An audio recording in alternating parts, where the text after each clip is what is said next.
ಹರೇ ರಾಮ. ಪ್ರಿಯ ಬಂಧು, ಕೊಂಚ ಮುಂಚೆ ಅರುಣೋದಯವಾಗಿದೆ. ಈಗ ಅರುಣ ಗಾಂಧಿಯರ ಜೀವನದ ಜ್ಞಾನೋದಯ ಆಗಿರತಕ್ಕಂಥ ಒಂದು ಘಟನೆಯನ್ನು ನಾವು ಮೆಲುಕು ಹಾಕೋಣ, ಅವಲೋಕನ ಮಾಡೋಣ. ಅರುಣ ಗಾಂಧಿ ಮಹಾತ್ಮ ಗಾಂಧಿಯವರು ಮೊಮ್ಮಗ. ಅವರು ತಮ್ಮ ತಂದೆ ತಾಯಿ ಜೊತೆಗೆ ಡರ್ಬಾನಿಂದ ಸುಮಾರು 18 ಕಿಲೋಮೀಟರ್ ದೂರ ಇದ್ದಂಥ ದಕ್ಷಿಣ ಆಫ್ರಿಕಾದ ಒಂದು ಹಳ್ಳಿಯಲ್ಲಿ ವಾಸವಾಗಿದ್ದರು. ಅವ್ರ ಜೀವನದಲ್ಲಿ ನಡೆದ ಒಂದು ಘಟನೆ. ಅವ್ರಿಗೆ 16 ವರ್ಷ ವಯಸ್ಸಾಗ ತಂದೆ ಮಣಿಲಾಲ್ ಗಾಂಧಿಗೆ ಡರ್ಬಾನಲ್ಲಿ ನಡೆದ ಒಂದು ಸಮಾವೇಶಕ್ಕೆ ಹೋಗಬೇಕಾಗಿತ್ತು. ಮಗನಿಗೆ ತಂದೆ ಹೇಳ್ತಾರೆ, ಕಾರಲ್ಲಿ ಡ್ರಾಪ್ ಮಾಡು, ಕಾರಲ್ಲಿ ಕರ್ಕೊಂಡು ಹೋಗ್ಬಿಡು. ಸಮಾವೇಶ ಮುಗಿದ ಮೇಲೆ ಸಾಯಂಕಾಲ 5 ಗಂಟೆಗೆ ಬಾ, ವಾಪಸ್ ಕರ್ಕೊಂಡು ಹೋಗು ಮನೆಗೆ ತಂದೆ ಹೇಳ್ತಾರೆ. ಅರುಣ್ ಗಾಂಧಿ ತಮ್ಮ ತಂದೆ ಮಣಿಲಾಲ್ ಗಾಂಧಿಯನ್ನು, ಮಹಾತ್ಮ ಗಾಂಧಿ 2ನೇ ಮಗ ಅವರು, ಅವನು ಕರ್ಕೊಂಡು ಹೋಗ್ತಾರೆ ಡರ್ಬಾನ್ಗೆ. ಆ ವಿಚಾರ ಸಂಕಿರಣದ ಸ್ಥಳಕ್ಕೆ ಬಿಡ್ತಾರೆ. ಆಮೇಲೆ ಸಿನಿಮಾ ನೋಡೋಕೆ ಹೋಗ್ಬಿಡ್ತಾರೆ. ಸಿನಿಮಾ ನೋಡ್ತಾ ನೋಡ್ತಾ ಅವರಿಗೆ ಹೊತ್ತು ಹೋಗಿದ್ದೇ ಗೊತ್ತಾಗಲಿಲ್ಲ. ಅವರಿಗೆ ಎಚ್ಚರ ಆದಾಗ ಅವರು ಬಾಹ್ಯ ಪ್ರಜ್ಞೆಗೆ ಬಂದು ನೋಡಿದಾಗ ಗಂಟೆ 5:15. ಇನ್ನು ಅಪ್ಪ ಇರೋ ಸ್ಥಳಕ್ಕೆ ಹೋಗಿ ಮತ್ತೆ ಅರ್ಧ ಗಂಟೆ ಬೇಕು. 6 ಗಂಟೆ ಆಯಿತು ಅವ್ರು ಅಪ್ಪ ಇರೋ ಸ್ಥಳಕ್ಕೆ ಹೋಗಿ ತಲುಪುವಾಗ. ಅಪ್ಪ 1 ಗಂಟೆ ಆಗಿತ್ತು ಕಾಯ್ತಾ ಮಣಿಲಾಲ್ ಗಾಂಧಿಯವರು. ಯಾಕೆ ತಡ ಮಗನೇ ಅಂತ ಕೇಳ್ತಾರೆ ಅಪ್ಪ. ಮಗ ಸುಳ್ಳು ಹೇಳ್ತಾನೆ. ಸಂಕೋಚ ಆಯಿತು ಸಿನಿಮಾ ನೋಡ್ತಾ ಇದ್ದೆ ಅಂತ ಹೇಳೋದಕ್ಕೆ. ಸುಳ್ಳು ಹೇಳಿದ್ದೇನು ಅಂದರೆ ಕಾರ್ ರೆಡಿ ಆಗಿರಲಿಲ್ಲ ಇನ್ನು.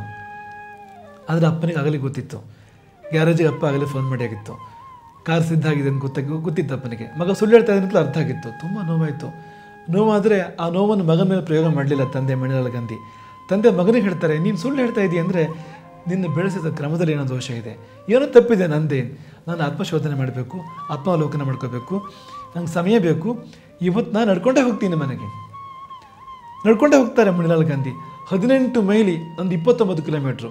ಆ ರಸ್ತೆ ಕಚ್ಚಾ ರಸ್ತೆ, ಬೆಳಕಿಲ್ಲ, ಹಾಕಿರೋ ಸೂಟು ಬೂಟುಗಳು ನಡಿಗೆಗೆ ಅನುಕೂಲವಲ್ಲ, ಕಾನ್ಫರೆನ್ಸಿಗೆ ಅನುಕೂಲ. ಆದರೂ ನಡ್ಕೊಂಡು ಹೋಗ್ತಾರೆ ಅವರು.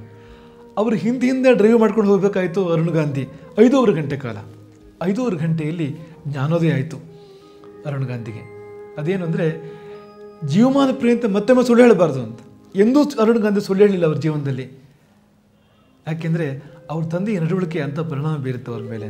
ನಮಗೆ ಅರ್ಥ ಆಗಬೇಕಾದೇನು ಅಂದರೆ ಬರೀ ದೇಹದಂಡನೆ ತಿದ್ದುಪಡಿಗೆ ಕಾರಣ ಆಗೋದಲ್ಲ ಅಂತ. ಮಕ್ಕಳನ್ನು ಹೊಡೆಯೋದ್ರಿಂದ, ಬಡಿಯೋದ್ರಿಂದ, ದಂಡಿಸೋದ್ರಿಂದ ಮಕ್ಕಳು ಬದಲಾಗೋದಿಲ್ಲ.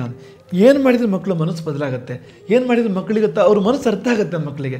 ಆ ಥರ ಮಾಡೋದ್ರಿಂದ ಆ ಮಕ್ಕಳು ತಿದ್ಕೊಳ್ಳೋಕೆ ಸಾಧ್ಯ, ಮತ್ತು ಜೀವನದಲ್ಲಿ ಮತ್ತೆ ತಪ್ಪು ಮಾಡಿದಿರೋಕ್ಕೆ ಸಾಧ್ಯ. ಅಂಥ ಸಂದೇಶವನ್ನು ಅರುಣ್ ಗಾಂಧಿಯ ಜೀವನದಲ್ಲಿ ಕೊಟ್ಟರು ಮಣಿಲಾಲ್ ಗಾಂಧಿ. ಎಲ್ಲ ತಂದೆ ತಾಯಿಯರು ಕೂಡ, ಎಲ್ಲ ಶಿಕ್ಷಕರು ಕೂಡ ಮಣಿಲಾಲ್ ಗಾಂಧಿಯವರಿಂದ ಕಲಿಬೇಕಾದ ತುಂಬ ಇದೆ. ಕೇವಲ ಮಹಾತ್ಮ ಗಾಂಧಿಯವರಿಂದ ಮಾತ್ರ ಅಲ್ಲ, ಅವರ ಮಗ ಮಣಿಲಾಲ್ ಗಾಂಧಿಯಿಂದ ಕೂಡ. ಹಾಗೆ ಅಂಥ ತಿದ್ದುವ ರೀತಿಯ ಒಂದು ಪಾಠವನ್ನು ನಮ್ಮ ಮಕ್ಕಳನ್ನ ಹೇಳ್ಕೊಳ್ಳೋಣ. ಮಕ್ಕಳು ಬದಲಾಗ್ತಾರೆ. ಹರೇ ರಾಮ.